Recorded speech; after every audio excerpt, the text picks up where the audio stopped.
So what NFTs are good for is proof of ownership. So throughout history, we've had things that people want to own that you can't prove where it came from because the record of ownership is not there. Usually most of the high profile things are art. So this famous one, the woman in gold, there's a war, some gallery winds up with art, and then the original owner comes back and tries to prove it. All the records have been blown up. There's just no proof.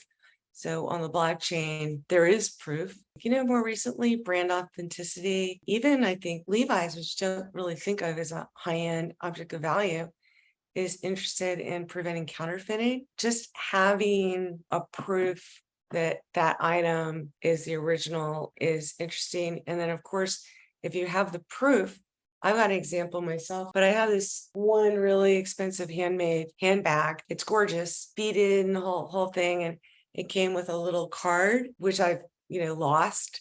And, I probably never sell it. But if I did want to sell it, I have no way to prove who it was. If somebody wants to buy it for $100, not a problem.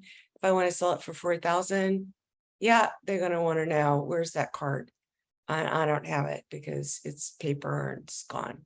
So those are the things that can increase value. One of these sessions, we had a few people from other parts of the world, they're now Americans. They started talking about how hard it is to prove who owns property in so many countries. So I did a little bit of research. I mean, I know in Mexico, we've got a lot of problems with that.